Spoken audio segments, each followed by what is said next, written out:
Okay, let's talk about Egypt Game Chapter 7 through 8. So we have two main characters, April and Melanie, and this third important character is introduced.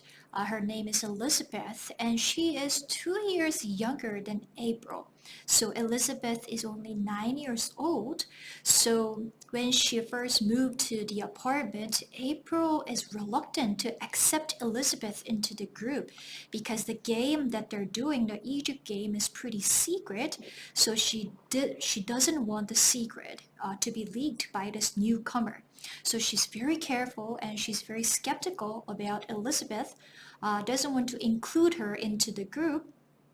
Um, and then she labels Elizabeth as a blabbermouth. She's going to leak the secret to adults and other people. So she perceives Elizabeth as an outsider. But gradually, as they spend more time together, April's attitude towards Elizabeth starts softening because Elizabeth has this very careful and polite attitude. She's shy. She is shy, but her shyness is very gentle and friendly. So when people are around Elizabeth, they feel important and they feel respected. This makes April soften her initial harsh judgment on Elizabeth.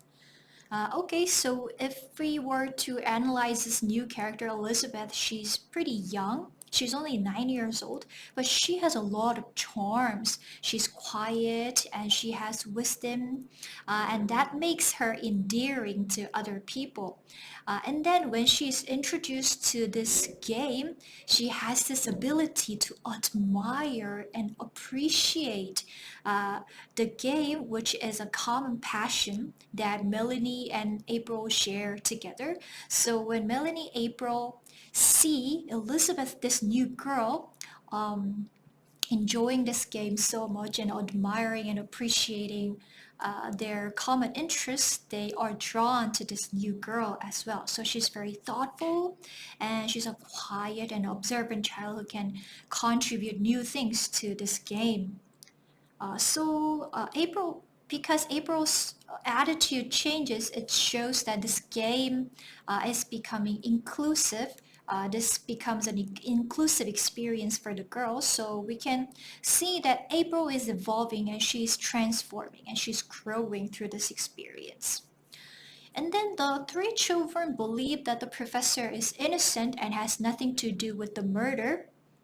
Why do they believe so? I think there are several reasons. First of all, April is the only one who had an interaction with the professor. Although it was brief, she had a conversation with the professor. And then she was left with this impression that professor is not the type of a person who would commit such a crime because professor doesn't really talk much, but he was considerate enough for the little child to walk around the store and then just talk freely, and then he just let the little child see all the antiques that he stored in the store. So he is quiet and doesn't smile, but he's a kind enough adult and he wouldn't do such a thing. And why do Millie and Elizabeth believe that the professor is innocent?